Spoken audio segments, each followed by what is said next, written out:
My wife told me to hand over my 8-year-old daughter's trust fund. Her mom backed her up. You're just her father. We know what's best. I said nothing. The next morning, I handed them an envelope from my lawyer. When they read it, my wife started crying, and her mom went pale. But before I begin, please like and subscribe to the channel. And we'd love to hear which part of the world are you joining us from. Let us know. Now, let's dive into today's story. The Callahan house sat on Birchwood Drive, in a part of Knoxville where the lawns were kept and the neighbors still waved from their driveways.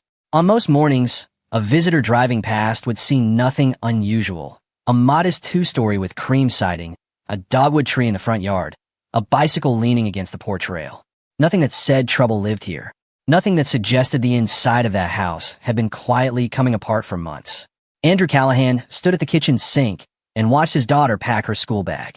Mary was 9 years old, and she had her mother's dark eyes and her father's stubborn jaw. She had also, in the last 2 months, developed a habit that Andrew couldn't stop noticing. Every morning, before she zipped her bag, she lined up her pencils in the front pocket, sharpest to bluntest, point facing up. Then she checked the zipper. Then she checked it again. Then a third time, running her thumb along the teeth, pressing the pull tab until it clicked against the stopper. She never used to do that. Andrew kept his voice easy. Hey, you're good, kiddo. Everything's in there. Mary looked up. She nodded, that quick, obedient nod that meant she'd heard him but wasn't quite convinced. Then she went back to her bag and pressed the zipper one more time. He turned back to the sink, rinsing the last of the breakfast mugs. The water ran warm over his knuckles. Outside the window, a blue jay landed on the fence post and just as quickly left. The house had a particular sound to it in the mornings, a kind of pressurized quiet, the kind you get when people have stopped saying the things they actually mean and have started measuring every word before it leaves their mouths. He had been married to Pauline for 11 years. The first 7 had been fine, not perfect, not extraordinary, but the kind of solid, ordinary life that a person could build something on. They had dated in their mid-20s, married at 29, bought the house on Birchwood Drive when Pauline was pregnant with Mary. They had disagreed about things the way any couple does, and they had worked through most of those disagreements the way functional people do. Imperfectly and without much grace, but honestly. That version of their life had ended the day Colleen Voss moved in. Mary. Pauline's voice came from the living room, carrying the sharpness she never bothered to soften before noon. Don't forget your lunch. Food costs money, you know. It wasn't a joke. Pauline never made jokes about money. She made observations about money the way other people make observations about weather. Constant, unasked for, and carrying the faint suggestion that you were somehow responsible for the forecast. Andrew set the mug on the drying rack and dried his hands.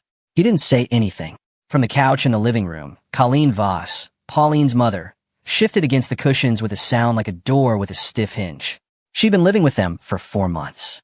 In 4 months, Andrew had never once heard her offer to help with the dishes, never heard her ask whether he'd eaten, never seen her rise from that couch for any reason that wasn't her own comfort or her own agenda.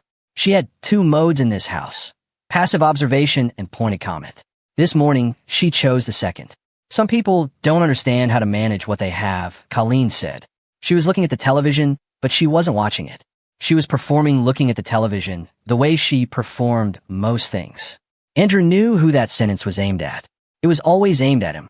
He'd grown up in a family where money was tight and silence was the only dignified response to it. You either found a solution or you kept your mouth shut. He made a decent living in logistics coordination, stable work, nothing glamorous. He paid the mortgage on time. He kept the lights on and the refrigerator full and the car maintained. He had 3 years ago set up an education trust for Mary with the help of a financial advisor, putting money in every month, slow and steady, the way his own father had taught him that anything worth having gets built. His father had worked in a sheet metal shop for 31 years. He had never once complained about it. He had put Andrew and his sister through school and paid off his own house and died at 72 with a modest savings account and no debt. Andrew kept that man in his head the way some people keep a compass, not for sentiment but for direction. Colleen Voss had no interest in slow and steady. Colleen Voss had debts. Mary shouldered her bag and came into the kitchen to get her lunchbox from the refrigerator. Andrew crouched down to her level as she looked at him with those careful eyes. He noticed, not for the first time, how watchful she'd become. 9-year-olds weren't supposed to be watchful. They were supposed to be noisy and distracted and perpetually running late. Mary was none of those things anymore. Have a good one, he said. Okay, Dad. I mean it.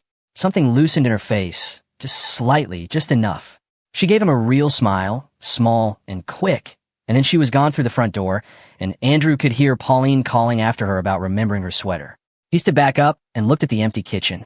He had the feeling, not for the first time, that something was tightening in this house. Not loudly, not in any single obvious way, but the way a knot tightens gradually, invisibly, under steady pressure, until one day the rope either holds or it doesn't. The argument that evening started the way most of their arguments started these days, with a demand that Pauline had already decided she was entitled to, delivered at the dinner table like a bill left on a counter. They had finished eating. Mary was upstairs doing homework. The television was on in the living room, muted, filling the background with silent, shifting light. Colleen sat at the far end of the dining table, her hands around a cup of tea, watching the two of them with the composed attention of someone who has already chosen a side. "I want access to Mary's trust," Pauline said. She didn't ease into it. She didn't say, "I've been thinking," or "Can we talk about something?" She just stated it, the way you state a fact that should already be obvious to everyone in the room. Andrew looked up from the table. He set down his glass and looked at her across the dishes and the cold serving bowls. He took a breath. "No," he said. Colleen made a sound in her throat, something more dismissive than a scoff, the sound of a teacher listening to a student give a wrong answer that she'd expected. "You're being stubborn," she said. Andrew didn't look at her. He kept his eyes on Pauline. "It's not our money. It's Mary's. For her future. That's the only reason it exists." Pauline's expression shifted. Not hurt. She was past hurt. He could see that. This was something harder. This was a woman who had decided what she wanted and was recalibrating how to get it. "We are her future," she said. "We provide for her. If we're struggling, that affects her directly." "How do you not see that?" "I see it," Andrew said. "And that's still not what that money is for. That money is sitting in an account, doing nothing while It's growing," Andrew said. "Every month it grows. That's not nothing." Pauline shoved her chair back slightly. The legs scraped across the tile floor. "We have bills, Andrew. We have debt." "Your debt," he said. "Or your mother's?" The silence that followed was the kind that has weight to it. Colleen set her teacup down on the table. The sound of ceramic on wood was precise and deliberate. "You're just her father," she said. Her voice was controlled, and even the voice of someone who had decided that the most cutting thing she could do was remain calm while the people around her were not. "You know how to set aside money and call it responsible. You don't know how to grow it. You don't know how to use it. You sit on it because you don't have the courage to make real decisions with it." Andrew turned and looked at her then, really looked at her, the way he rarely did, because looking at Colleen directly usually only gave her more to work with. She met his stare without blinking. "I know how to keep it safe," he said, "which is what it needs right now." "Safe." She smiled thinly. "Safe is what people say when they're afraid of the world." Andrew didn't answer that. He turned back to Pauline. "We've been through hard stretches before," he said. "We get through them. We cut where we have to cut. We pick up extra work where we can. That's how it works." "This isn't a hard stretch," Pauline said. Her voice rose. "This is my mother's credit situation, and her lease, and the medical bills she can't pay, and we're watching it happen, and you're sitting there telling me we can't touch a fund that won't even be used for 10 years. "It won't be touched for 10 years because that's the entire point of it," Andrew said. Pauline stood up. She pushed her plate aside, and her voice cracked open with the force behind it. "We have bills. My mother has real debt. Collections call in the house every other day, and that money could fix everything. All of it, in one move. And you're protecting a fund for a college that's still a decade away while this family drowns right now." Andrew went still. He let the words settle. He turned them over in his mind, one by one, and found the core of what Pauline had just revealed without meaning to. Not, "It would help Mary." Not, "We pay it back." Not even, "It's only a temporary measure." Just, fix everything. Fix Colleen's bills. Solve the immediate crisis using a fund that belonged to a 9-year-old girl who checked her zipper 3 times every morning because something in her environment had taught her that things slip away when you don't hold on tight. "No," Andrew said. He said it once, evenly, and he didn't raise his voice, and he didn't soften it with anything that came after it. He stood up from the table, carried his plate to the sink, and didn't come back to the dining room that night. Upstairs, Mary's bedroom light was on under the door. He paused outside it for a moment, listening. He could hear the faint, steady sound of her working. Pencil on paper, a page turning. He stood there for a long time before he went to bed. He lay awake.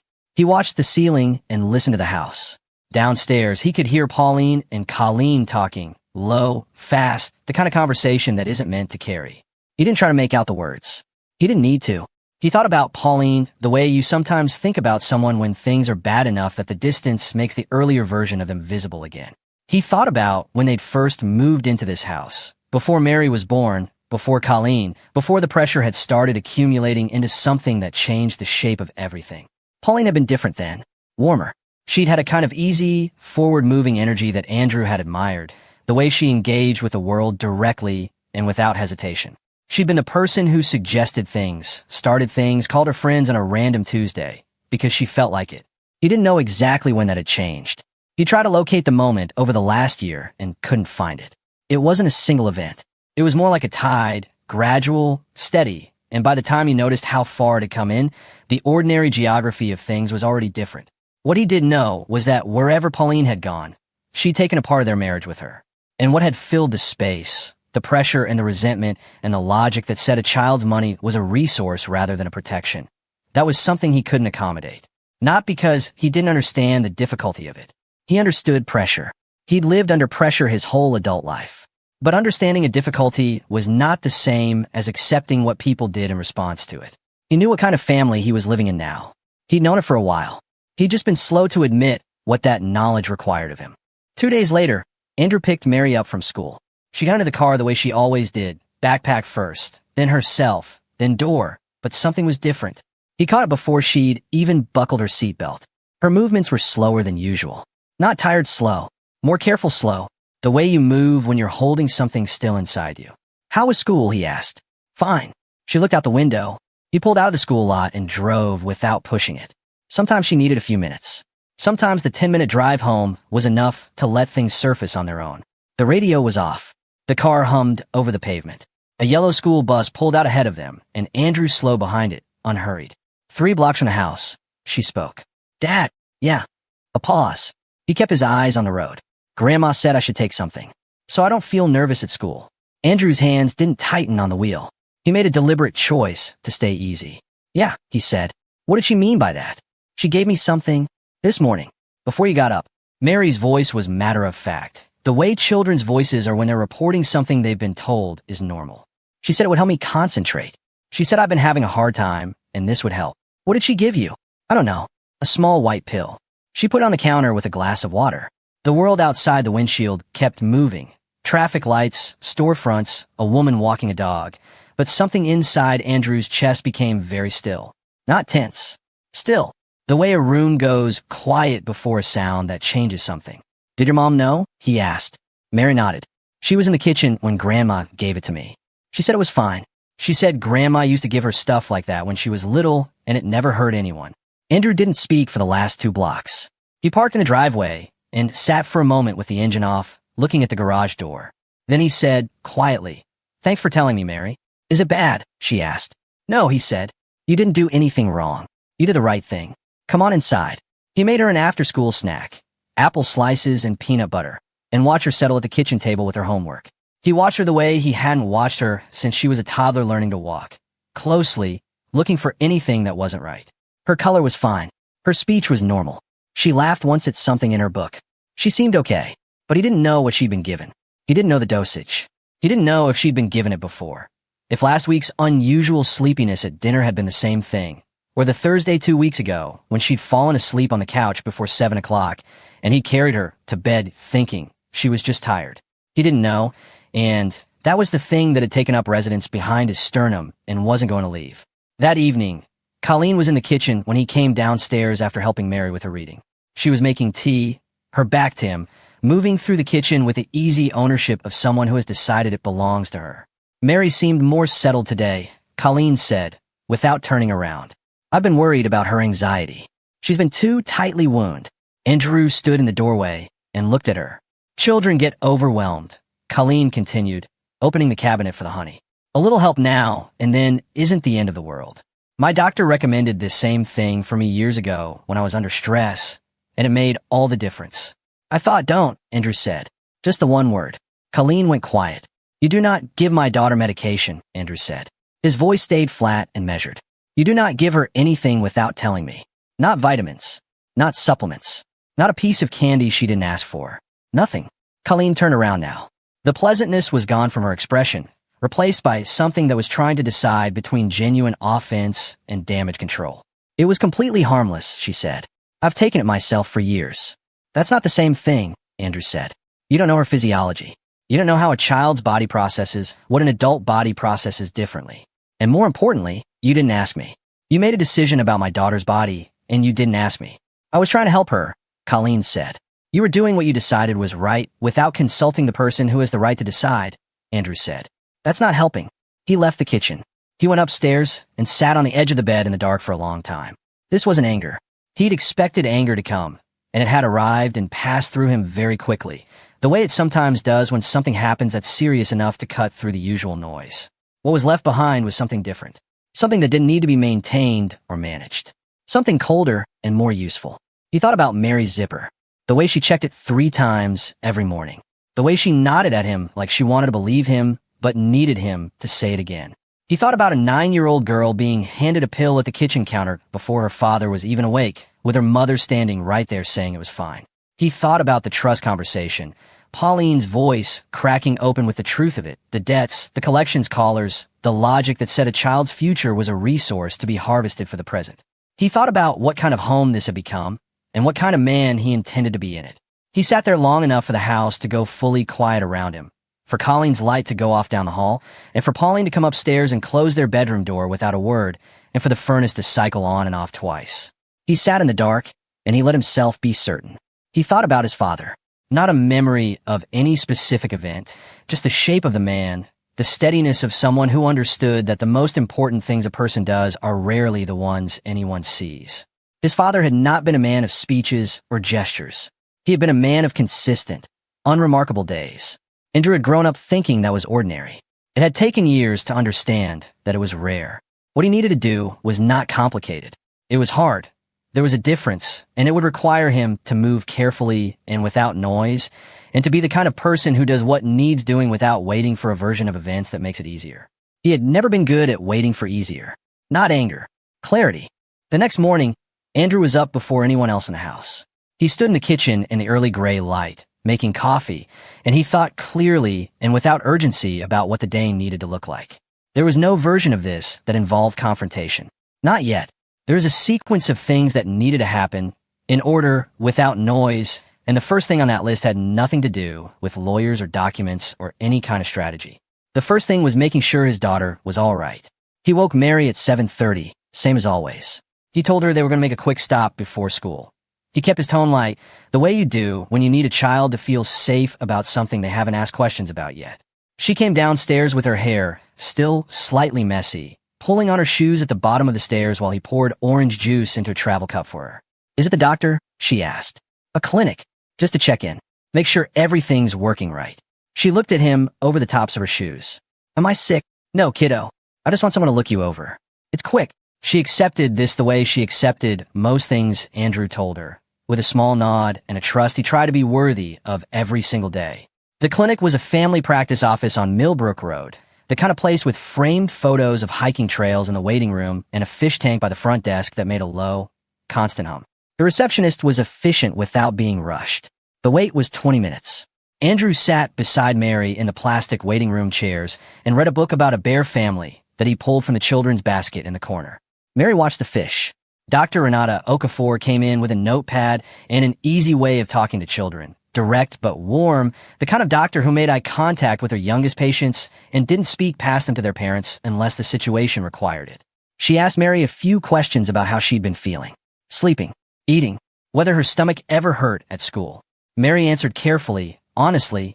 Then Dr. Okafor turned her attention to Andrew. Has she been given any medication recently? Anything outside of what we have on file? Yes, Andrew said. Yesterday morning. A white pill. Given to her by a family member without my knowledge and without a prescription. Dr. Okafor's manner didn't shift dramatically. She was the kind of doctor who had learned to receive information without performing a reaction to it. She made a note. Do you know what it was? No. She looked at him steadily. Children metabolize compounds differently than adults. They're more sensitive to certain substances, and a dose calibrated for an adult can have unpredictable effects in a child, particularly if there are any underlying sensitivities you're not aware of. She paused. Giving a child an unknown substance without a prescription and without the primary parent's consent is something that warrants medical attention. I'm glad you brought her in. What do you need from us? Andrew asked. I want to run a basic panel. It's routine. I'll have results by tomorrow. If anything comes back that concerns me, I'll call you directly. She looked at him for a moment. Is she in a safe situation at home right now? Andrew thought about the house on Birchwood Drive, about Colleen in the kitchen reaching for the honey jar, about Pauline standing at the stove and watching it happen and saying it was fine. She will be, he said. Dr. Okafor nodded once. She finished her examination of Mary, checked her reflexes, her blood pressure, her heart rate, and she was gentle about all of it, and Mary sat on the paper-covered table and swung her feet slightly, which was a good sign. Andrew dropped her at school 20 minutes late. The attendance secretary gave him a form to sign. He signed it, handed it back, and walked back to his car in the school parking lot. The morning had gone pale and overcast. A group of third graders was filing out to the playground at the far end of the building, their voices carrying thinly across the asphalt. He watched them for a moment. Then he put the car in gear and drove across town to meet his lawyer. Neil Harcourt had been Andrew's attorney for about 4 years. Andrew had found him through a referral during a contract dispute with a former employer, a situation that had looked manageable on the surface and turned out to be significantly less manageable under it. Harcourt had handled it without drama and without billing hours he hadn't earned, and Andrew had kept his number ever since. He was in his mid-50s, with wireframe glasses and an office that smelled like coffee and paper and the particular kind of quiet that accumulates in rooms where difficult conversations happen regularly. He had a quality Andrew valued above most things in a professional. He did not waste time, and he did not soften what needed to be said. Andrew sat across from him at the desk and laid it out in order. The trust demand, the escalating pressure from Pauline and Colleen over the last several months, the dynamic in the house, the pill, the clinic visit that morning. Harcourt listened. He made a few notes. He asked one clarifying question. Was the medication given with Pauline's knowledge and approval? Mary said Pauline told her it was fine. She was in the kitchen when it happened. Harcourt set down his pen. He leaned back in his chair, and Andrew watched him think. The careful, lateral thinking of a person who lives in precedent and evidence, who has learned not to respond to information until he's looked at it from every angle. All right, Harcourt said. Let me be direct with you. Taken individually, some of these things are serious but complicated to act on. A spouse demanding access to a child's trust is aggressive, but not by itself illegal. However, the medication incident changes the picture considerably. A child administered an unknown substance without a prescription, without the knowledge or consent of the custodial parent, with evidence that the other parent was present and approving. And this happening in the context of demonstrated financial pressure and a history of attempts to access the child's assets. That builds a case. A real one. What does filing look like? Andrew asked. An emergency custody petition. A simultaneous motion to freeze access to Mary's trust pending a court review. Both filed this week. Harcourt turned a page in his notepad. Once those are filed, Family Services gets involved. A caseworker will want to speak with Mary. They'll speak with Pauline and with Colleen separately. The medical documentation from the clinic will be central. Make sure Dr. Okafor's office sends her records directly to me. Already requested this morning. Good. Harcourt looked at him. I also want to tell you clearly what filing means beyond the procedural. This is not reversible in the short term. Once you start a custody modification process, you're in a legal proceeding. It will affect your relationship with Pauline. It will affect Mary's experience of both her parents for a period of time. The process itself will be uncomfortable. He paused. I'm not saying this to discourage you. I'm saying it because I want you to go into this with open eyes. I understand what I'm doing, Andrew said. And you're sure? Andrew thought about Mary sitting in the car the afternoon before. The careful way she'd said, I don't know, a small white pill, as though she'd been carrying the information for a day and hadn't been sure whether she was allowed to put it down. He thought about Pauline standing in the kitchen, saying it was fine. He thought about the trust conversation at the dinner table, Pauline's voice cracking open with a real purpose behind it. Not Mary's future, but Colleen's debt, Colleen's rent, Colleen's callers. I'm sure, he said. Harcourt nodded once, and that was enough. I'll start drafting today. I should have the petition ready by tomorrow morning. He picked up his pen. In the meantime, go home. Act normal. Help Mary with her homework. Eat dinner at the table. Don't tell Pauline or Colleen what's coming. The documented pattern of behavior before they have any opportunity to adjust their conduct is part of what gives us a strong filing. Andrew nodded. One more thing, Harcourt said. This is about Mary. Keep it about Mary. Whatever is happening between you and Pauline, whatever your feelings are about Colleen, that's secondary. The moment this case is about your marriage, we lose clarity. The moment it's about Mary's safety, we have a clear argument. It's always been about Mary, Andrew said. He drove back to Birchwood Drive. He pulled into the driveway and sat in the car for a minute before going in, looking at the house from the outside. The cream siding, the dogwood tree, the bicycle still leaning against the porch. It looked like a home. He went inside and made dinner. Nothing elaborate, pasta with a jar sauce and some garlic bread, and he helped Mary with her multiplication tables while the bread was in the oven. She had a test on Friday, the 10s and 11s, and she kept confusing 11 times 12 with 12 times 11, which made Andrew smile internally even as he corrected her for the third time. They're the same number, kiddo. I know, but it doesn't feel like it. Math doesn't care about feelings, he said. And she made a sound of theatrical disgust that was so entirely 9 years old that he had to look at his paper to keep from laughing. Pauline was in a lighter mood that evening. She talked about a sale at a clothing store she liked. She laughed at something on the television. She made tea and asked if Andrew wanted a cup, and he said yes, and he sat with her on the couch and watched a show that neither of them was really watching. He held the cup with both hands and said the right things at the right moments and felt the quiet weight of what was coming. And he held that too. He had learned, in the years of his marriage, how to be still in a way that looked like ease. It was one of those skills you develop without meaning to, out of simple necessity. He'd used it in difficult meetings and in arguments that needed cooling and in the long, careful days after his father got sick. It had never felt like dishonesty. It felt like discipline. This was discipline. The 2 days that followed were the most ordinary days Andrew could remember. That was by design. He came home on time. He helped with dinner. He sat with Mary while she did homework. He answered Pauline's questions about his day with the kind of brief, honest answers that didn't invite follow-up. He was present and even and gave nothing away. He had discovered, over the past several years, that he was capable of this kind of stillness, that the part of him which had grown up managing situations without the luxury of drama had built something steady and useful. On the second morning, Harcourt called to confirm the filings were submitted. That afternoon, Andrew came home with a sealed envelope. He placed it in the center of the dining table, where it couldn't be missed. Then he stood back near the kitchen doorway and waited. Pauline came in from the hallway, already talking about something she'd read online, moving the way people move when they're comfortable and unsuspecting, loose and slightly distracted. She looked at the envelope, looked at Andrew, and her expression shifted from mild curiosity to mild irritation. She had the look of someone who assumed this was a bill she'd forgotten or a form from Mary's school that needed signing. "What now?" she said. "Read it," Andrew said. She picked it up with one hand, flipped the flap open with a fingernail, and pulled out the folded pages with the ease of someone who expected nothing from them. She unfolded them and stopped. Andrew watched her read. He watched her eyes move over the first page, slowly at first, then faster, then stopping and going back. He watched her face go through several things in quick succession. Confusion, a hard sort of recognition, the particular expression people have when they realize that something they dismissed as impossible has turned out to be possible and has been proceeding without them. "What is this?" Her voice was different now, smaller, stripped of its usual momentum. "Legal notice," Andrew said. "Read it." From the living room, Colleen's head appeared in the doorway. She had a magazine in her hand. She saw Pauline's face and the open papers, and she came into the room without waiting to be invited, crossing the floor with quick, purposeful steps, and she took the papers out of Pauline's hands without asking. Andrew watched Colleen read. He'd known Colleen Voss for 7 years.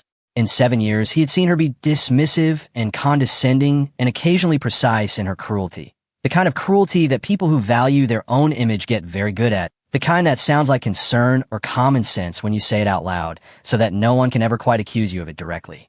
In 7 years, he had seen her smooth and self-assured in every situation he could remember.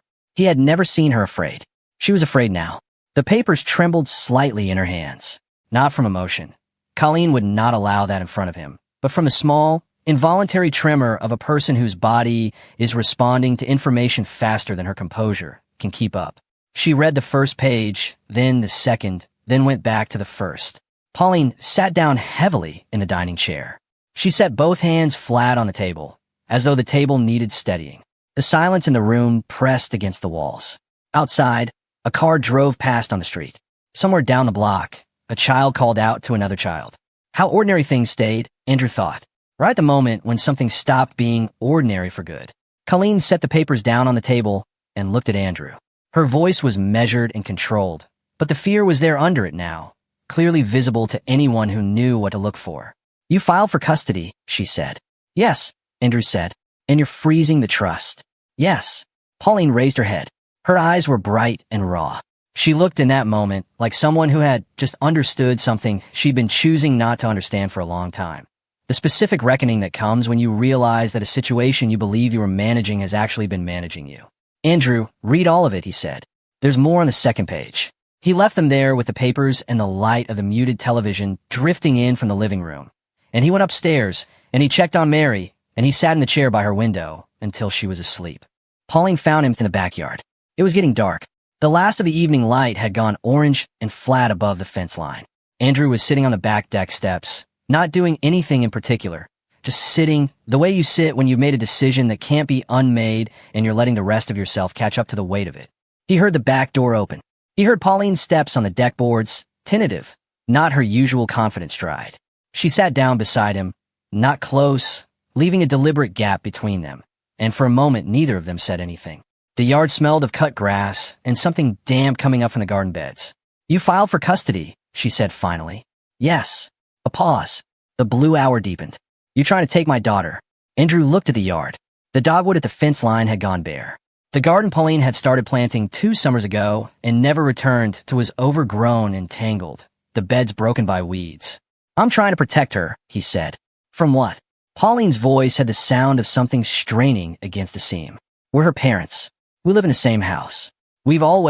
She was given a pill," Andrew said. "Without my knowledge. Without any prescription. Without anyone knowing what it was or how it would affect her. She is 9 years old. Your mother made the decision. You were in the room. Mary told me you said it was fine." He turned and looked at her. "You told our daughter it was fine." Pauline opened her mouth. She closed it again. The back door opened. Colleen stepped out onto the deck. She had changed her demeanor since the dining table. She had regained most of her composure, the reconstruction visible in the set of her shoulders and the careful blankness of her expression. She was the kind of person who could do that, and Andrew had always found it more revealing than the fear itself. "This is a dramatic response to a situation that was handled with good intentions," Colleen said. "The intentions don't change what happened," Andrew said. "She gave a child a mild sedative to help with anxiety. People do this all the time. People who are her doctor might do that, with a prescription and my consent," Andrew said. His voice stayed even and flat. "You're not her doctor. You're not her parent. You made a decision about my daughter's body without telling me, without asking me. And you did it because you decided her anxiety was yours to fix. It wasn't yours to fix." Colleen's jaw tightened. "You're treating us like we tried to hurt her." "I'm treating what happened like what it was," Andrew said, "which is that a child in my care was given medication without my knowledge, and her mother approved it, and no one thought to tell me until Mary told me herself." Pauline stood up. She pulled her jacket tighter across her chest, and her voice came out fast and unsteady. "This is about the money. You're using this situation to push back on the trust conversation. You're using my mother's mistake as leverage." "No," Andrew said. He didn't move. He didn't raise his voice. "This is about what you were willing to do for money." The words landed in the space between them like something set down with deliberate weight. Pauline stopped. Colleen went still. Andrew looked at both of them. "You want me to believe these are separate things," he said. "The trust, the pill, Mary's anxiety, the pressure in this house. I don't believe they're separate. The pressure Colleen has been putting on this family for money drove decisions that affected my daughter's daily life. And when she started showing signs of that stress, the solution was to give her something to calm her down instead of addressing what was causing stress. These are not separate things." He looked at Pauline. "And you knew. At every stage, you knew." Pauline sat back down. She pressed the heels of her hands against her eyes, and when she pulled them away, her face was bare and undefended in a way he hadn't seen in a long time. "I didn't think it would go this far," she said. "Quiet now. The argument out of it. What did you think would happen?" Andrew asked. She didn't answer. He went back inside. He checked on Mary. She was asleep, her bag already packed for tomorrow, sitting by the door in a neat, careful way that was entirely her own. He stood at the threshold and looked at her and carried the weight of it. He didn't put it down. It was the right weight to be carrying. The following week moved with the grinding, impersonal momentum of official processes, the kind that doesn't hurry for anyone and doesn't slow for anyone and proceeds with a thoroughness that can feel to the people caught in it like being disassembled by someone wearing gloves. Harcourt filed the emergency petition on a Monday. By Tuesday, the court had assigned a family services caseworker, a woman named Ms. Aldridge, who wore a lanyard badge and carried a clipboard and had the practiced, careful neutrality of someone who has learned to walk into difficult domestic situations without broadcasting anything that could be read as judgment before all the information is in. She came to the house on Wednesday morning. She spoke with Andrew first. She spoke with Mary separately and privately, and Andrew sat in the kitchen during that portion of the visit and looked out the window at the back fence and drank coffee that had gone cold and thought about the conversation he'd had with Mary the night before. He'd sat on the edge of her bed and told her, as plainly as he knew how, that some adults were going to come and ask her questions about how things had been at home. He told her to tell the truth. He told her nothing she said would get her in trouble. He told her he would be right outside the door. Mary had been quiet for a moment. She'd picked at a loose thread on her comforter, pulling it and releasing it. Then she looked up at him with those careful eyes and said, simply, "I know, Dad." He hadn't known what she would say to Ms. Aldridge. He hadn't tried to influence it, and he hadn't needed to. When Ms. Aldridge came out of that room, she had 3 additional items on her clipboard that hadn't been there when she went in. The medical records from Dr. Okafor's clinic arrived on Thursday. The panel had found trace amounts of a compound consistent with a class of mild sedative, a formulation typically prescribed to adults for short-term sleep difficulties. In a 9-year-old with no relevant medical history and no prescription, Dr. Okafor had noted in her records that the administration was clinically inappropriate and potentially dangerous depending on individual metabolic sensitivity. She had also flagged that Mary showed signs consistent with chronic low-grade anxiety, and that while determining the cause was outside the scope of her examination, a high-stress home environment was among the factors she would recommend for follow-up investigation. Andrew read those words carefully. Then he forwarded the complete file to Harcourt's office. Colleen's session with Ms. Aldridge did not go the way she had planned. Andrew wasn't in the room for it, but he heard fragments through the wall. Colleen's carefully modulated tone, her habit of framing every decision she made as an act of care, the smooth confidence of someone who has spent years convincing people that her judgment is reliable. It was just to calm her down. She was anxious. "I used to take the same thing myself. My doctor recommended it years ago. There was no intent to harm." Ms. Aldridge's response was very quiet. It was the kind of quiet that doesn't challenge directly. It simply notes things. Harcourt told Andrew later what Ms. Aldridge had entered into her report. The phrase "I used to take it myself" had not served as the mitigating factor Colleen had appeared to believe it would. The phrase, just to calm her down, had been flagged specifically, given that Mary had disclosed, in her private conversation, that her nervousness had increased in the period following her grandmother's arrival and the onset of the financial arguments she had overheard from her bedroom. Ms. Aldridge had noted that the child demonstrated an understanding of the household tension that exceeded what most adults in the situation had apparently attributed to her. Children connect things. They always connect things. It is one of the few reliable facts about children that most adults spend enormous effort trying to forget. Pauline broke on Thursday evening. Andrew came home to find the house unusually quiet. Colleen had left, gone to stay with a friend, apparently, not prepared to be present for what was coming. Pauline was sitting at the dining table with no lights on in the room, just sitting in the gray evening light, her hands folded in front of her, her face stripped of every performance she'd been running for the past several months. It was the most honest he had seen her look in a long time. Andrew set his keys on the counter and sat down across from her. For a while, neither of them said anything. The refrigerator hummed. Somewhere outside, a car alarm went off briefly and then stopped. "I didn't think it would go this far," Pauline said. Her voice was very small. "Not broken. Something smaller than broken. Emptied." "You said that already," Andrew said. She nodded. "I know." A long pause. "I knew she gave Mary something. I was in the kitchen. I watched her do it. I told Mary it was fine because I was tired. I was tired of my mother calling me every day about money, tired of the arguments with you about the trust, tired of everything pulling at me. And I just told myself it was fine because taking the easier road felt like something I was owed." She pressed her hands flat on the table. "I know that doesn't fix it. I know that's not enough." Andrew looked at her across the table. He thought about the woman he had married. The person she'd been before Colleen moved in, before the pressure had accumulated to the point where Pauline was making decisions that protected her own exhaustion rather than her daughter. He thought about whether the woman in front of him was someone who had made bad choices under pressure, or someone who had simply revealed, under pressure, what she actually was.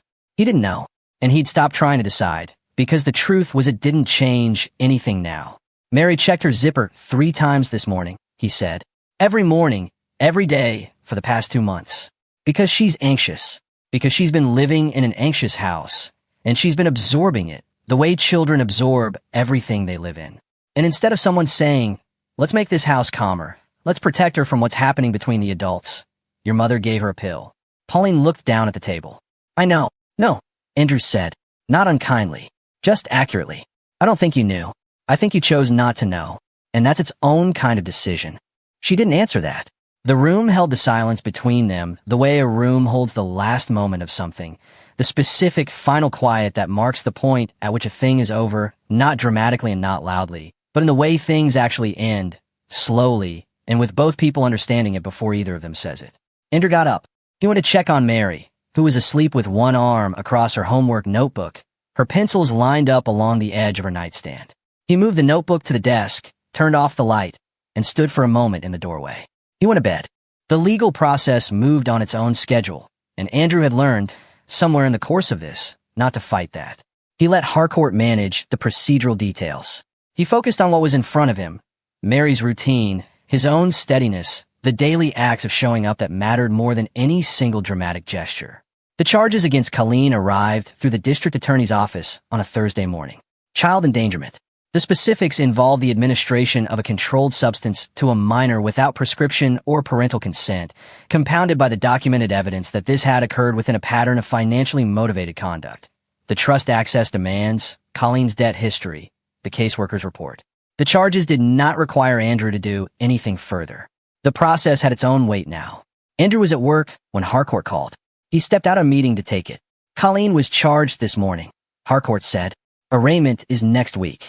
The family court receives the financial misconduct findings related to Pauline's role in the trust access attempts next Monday. We're on track. Okay, Andrew said. Are you all right? Harcourt asked. He wasn't the kind of lawyer who asked that often, which made it more notable when he did. Andrew considered the question honestly. Yeah, he said. I'm all right. He wasn't happy. He wanted to be precise about that, even if only to himself. Nothing in what was happening felt like a victory. The law moving in a direction that protected his daughter was not the same thing as satisfaction. It was something else. Relief, maybe the specific, exhausted relief of a person who has been holding something together alone for a long time and finally feels it hold on its own. And underneath the relief, something sadder and harder to name.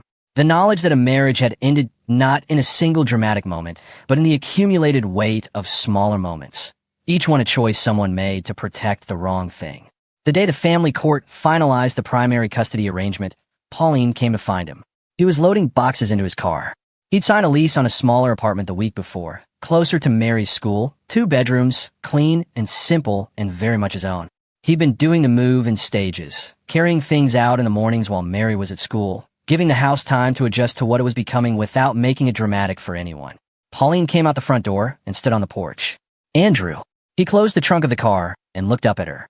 She came down the porch steps slowly.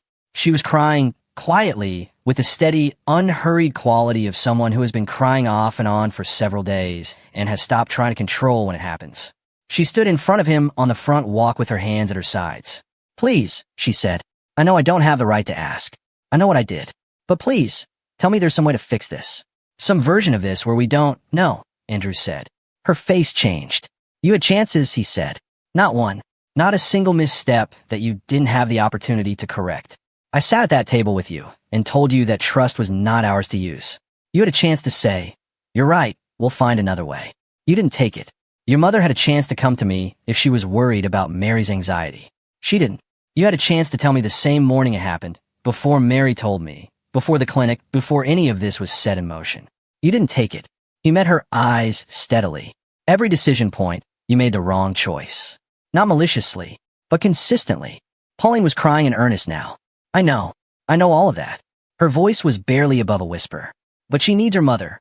The court agrees, Andrew said. You have visitation. That's what you have. It's not nothing. He picked up the last bag from the front walk. Use it well. He put the bag in the back seat. He got in the car. He pulled out of the driveway of the house on Birchwood Drive for the last time. He didn't look in the rearview mirror. Not as a performance of resolve. Not to prove something. He didn't look because there was nothing behind him that he needed to see. The road ahead went toward an elementary school, toward a 2-bedroom apartment, toward a daughter who was waiting for him to come home. That was all there was. That was enough. The apartment on Sycamore Street had 800 square feet, a kitchen that got good morning light through east-facing windows, and a balcony too small for much besides 2 chairs and a ceramic pot in which Mary had installed a plant she'd rescued from the clearance rack at the grocery store. She named it Gerald. It was, by any reasonable assessment, an unremarkable plant. It was thriving. 3 months passed. They developed a rhythm the way most routines develop, not through deliberate design, but through repetition, until the repetition starts to feel like the shape of things. Andrew dropped Mary at school every morning. He picked her up 4 afternoons a week. On Wednesdays, she went to Pauline's, and on alternating weekends. The Wednesday transfers required a handoff in a parking lot halfway between the 2 households, and Andrew had learned to read, in the first few seconds of seeing Mary walk toward him afterward, how the visit had gone. The first few Wednesdays, she came back quiet. Not Mary's regular quiet. Something more careful, a held quality, like she was managing something she wasn't sure was safe to put down yet. Andrew would make dinner and not ask too many questions and let her tell him what she needed to tell him in her own time. He would listen without commentary and pass the bread and ask what she wanted to do after dinner.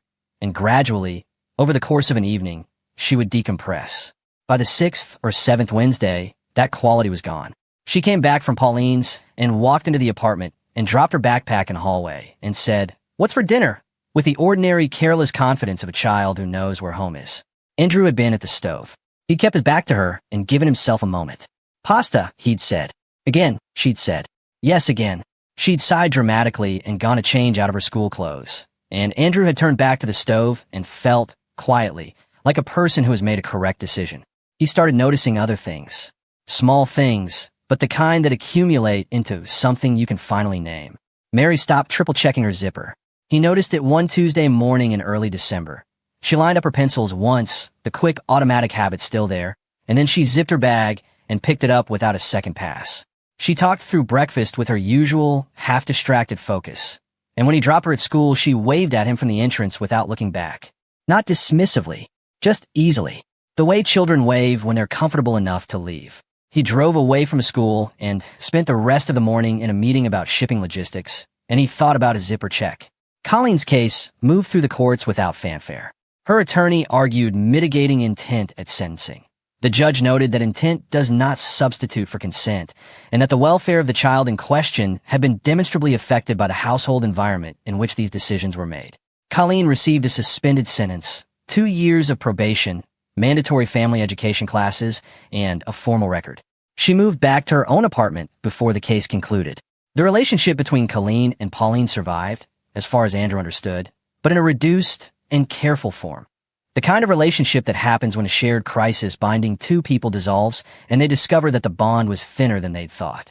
Pauline's financial misconduct finding, tied to her role in the trust access attempts, resulted in a formal court restriction on any contact with Mary's trust fund without explicit judicial approval, and a transparency requirement written into the co-parenting agreement that Harcourt had drafted himself in language precise enough to survive any future attempt at interpretation. The trust remained intact. Andrew paid the legal fees in 3 installments, over 4 months, without resentment. They were the cost of what he protected. He thought sometimes about what a person gives up when they decide to stop being polite about something important. There's a version of the story where he says nothing about the zipper checks, accepts the pill incident as a mistake and moves on, avoids the confrontation, keeps the peace. That version of the story ends somewhere worse. He didn't know exactly where, but worse. He thought about his father in the sheet metal shop. 31 years of daily discipline, no drama, no self-pity. He'd never heard his father say he was tough or proud or any of the words men use when they want credit for endurance. He just did what the situation required and came home. Andrew had tried to be that kind of person. On a Thursday evening in late autumn, he and Mary were sitting on the balcony after dinner. The sky had gone a pale, burnt orange at the edges, fading fast. Gerald the plant sat between the 2 chairs, unremarkable and present. Mary had her feet up on the lower railing and a cup of hot chocolate going cold in her lap. She was watching the street below with the easy, unhurried quality she'd redeveloped over the past few months. The comfortable attention of a child who doesn't need to be vigilant. Dad, yeah. She thought for a moment. Below them, a woman walked a dog along the sidewalk, and the dog stopped to investigate something in the gutter and had to be urged along. "Are we okay now?" she asked. Andrew looked at her. He took his time with it. He looked at the way she held her cup loosely without gripping it. He looked at the easy cross of her ankles. He looked at the way she'd asked the question, not with fear behind it, not as a test, but with the genuine, curious confidence of someone checking on something she already half expected to hear confirmed. He nodded. "Yeah, we are." Mary leaned over and rested her head against his arm, the way she'd done when she was much smaller, and they sat like that while the light went out of the sky. There was no fanfare in it, no relief large enough to demand naming. Just the ordinary accumulated feeling of things being all right, the quiet weight of a life reasserting itself, finding its level, settling. Andrew didn't feel victorious. He didn't think about Pauline with satisfaction or about Colleen with contempt. He thought about a morning that felt farther away now than the calendar said it was, standing at the kitchen sink, watching a 9-year-old press her thumb along a zipper for the 3rd time, and understanding in that moment that something needed to be done. He thought about the clarity that had come instead of anger, how useful it had turned out to be, how much easier it was to do the right thing when you were certain, without the noise of emotion blurring the line. He hadn't fought for money. He hadn't fought to be right. He hadn't fought to make anyone suffer, or to win an argument that had been bothering him for months, or to prove something about himself. He'd fought because his daughter was worth fighting for, not as a sentiment, not as something you say when you want to sound like a good father, but as the single fixed, unmoving fact at the center of every choice he'd made from the moment he understood what was at stake. Mary shifted against his arm, settling more deeply into the warmth of it. He let her. Below them, the street went quiet. The last of the light disappeared behind the buildings to the west. Gerald the plant stood between the chairs, doing fine. The sky went dark slowly and without drama, the way good things end, leaving behind only what was always meant to remain.